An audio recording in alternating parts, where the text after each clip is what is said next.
Hi friends, welcome back to my channel. Medical and health related విషయాల కోసం నా ఛానల్‌ను సబ్స్క్రైబ్ చేసుకోండి. దురద ఒక్కోసారి మనకు చాలా ఇబ్బందిని కలిగిస్తూ ఉంటుంది. అది గజ్జి వల్ల కావచ్చు, తామర వల్ల కావచ్చు, లేదా చిన్న కీటకాల కాటు వల్ల కావచ్చు. ఈ దురదతో పడే బాధ వర్ణనాతీతం. ఇలాంటి సమయాల్లో మీకు తక్షణ ఉపశమనం అందించే ఒక నమ్మకమైన స్నేహితుడు ఉన్నాడు. అదే ఇచిగాడ్ క్రీమ్. ఇచిగాడ్ అనేది మన చర్మంపై ఏర్పడే దురద, దద్దుర్లు మరియు చికాకును తగ్గించడానికి ఉపయోగించే ఒక సమర్థవంతమైన ఓవర్ ది కౌంటర్ క్రీమ్. ఇది సాధారణంగా యాంటీ ఫంగల్, యాంటీ బ్యాక్టీరియల్ మరియు యాంటీ ఇన్‌ఫ్లమేటరీ లక్షణాలను కలిగి ఉంటుంది. ముఖ్యంగా ఇందులో దురదను తగ్గించే మరియు ఫంగస్‌ని నిరోధించే గుణాలున్న పదార్థాలు ఉంటాయి. గజ్జి మరియు తామర, అథ్లెట్ ఫుట్ వంటి ఫంగల్ ఇన్ఫెక్షన్ల వల్ల వచ్చే తీవ్రమైన దురదకు ఇచ్గార్డ్ అద్భుతంగా పనిచేస్తుంది. ఇది ఇన్ఫెక్షన్‌ను కలిగించే ఫంగస్‌ను నాశనం చేసి దాని వ్యాప్తిని అరికడుతుంది. ఎండకు చర్మం పొడిబారడం, కీటకాల కాటు, అలెర్జీలు వంటి అనేక కారణాల వల్ల వచ్చే దురదను ఇది తక్షణమే తగ్గిస్తుంది. చికాకును తగ్గించి చర్మానికి చల్లని ఉపశమనాన్ని అందిస్తుంది. అందుకే చాలామంది దీన్ని కూలింగ్ క్రీమ్ అని కూడా అంటుంటారు. చిన్నపాటి దద్దుర్లు, చర్మం ఎర్రబడడం, రాపిడి వల్ల వచ్చే చికాకు వంటి సమస్యలకు కూడా ఇది చాలా ఉపయోగపడుతుంది.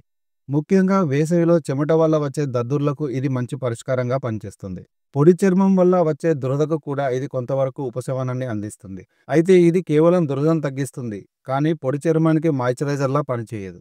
అంతేకాకుండా ఇది చర్మంపై ఒక సన్నని రక్షణ పొరను ఏర్పరిచి బయట నుంచి వచ్చే హానికరమైన సూక్ష్మక్రిముల నుంచి చర్మాన్ని రక్షించడంలో సహాయపడుతుంది. ఈ ఇచ్గార్డ్ను సరైన పద్ధతిలో వాడితేనే పూర్తి ప్రయోజనం పొందుతారు. ముందుగా దురద ఉన్న ప్రదేశాన్ని గోరువెచ్చని నీటితో సబ్బుతో శుభ్రంగా కడగాలి. ధూళి, చెమట లేకుండా చూసుకోవాలి. శుభ్రం చేసిన తర్వాత ఆ ప్రాంతాన్ని పూర్తిగా ఆరబెట్టాలి. తడిగా ఉంచకూడదు. తడి ఉంటే ఫంగస్ పెరిగే అవకాశం ఉంటుంది. ఇప్పుడు కొద్ది మొత్తంలో ఇచ్గార్డ్ క్రీమును మీ వేలిపై తీసుకోవాలి. ఎక్కువ మొత్తంలో అవసరం లేదు.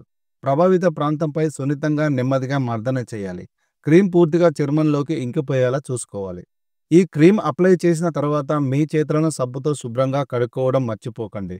ఇది చాలా ముఖ్యం, లేకపోతే ఇన్ఫెక్షన్ ఇతర ప్రాంతాలకు వ్యాపించవచ్చు. దీన్ని డాక్టర్లు సాధారణంగా రోజుకు 2-3 సార్లు వాడమని సలహా ఇస్తారు. కానీ మీ దురద తీవ్రతను బట్టి ఇది మారవచ్చు. ఈ ఇచ్గార్డ్ క్రీమును కళ్ళలోకి, నోటిలోకి వెళ్లకుండా చూసుకోండి. పొరపాటున వెళ్తే వెంటనే నీటితో శుభ్రం చేసుకోండి. తెరిచి ఉన్న గాయాలు లేదా తీవ్రమైన చర్మకోతలపై వాడకండి. చిన్న పిల్లలకు దీనిని దూరంగా ఉంచండి. వాడిన తర్వాత మూత గట్టిగా పెట్టడం మర్చిపోవద్దు. ఒకవేళ క్రీమ్ వాడిన తర్వాత కూడా దురద తగ్గకపోతే, మరింత పెరిగితే వెంటనే వాడడం ఆపివేయండి. గర్భిణీలు మరియు పాలిచ్చే తల్లులు వైద్యుల సలహా లేకుండా వాడకూడదు.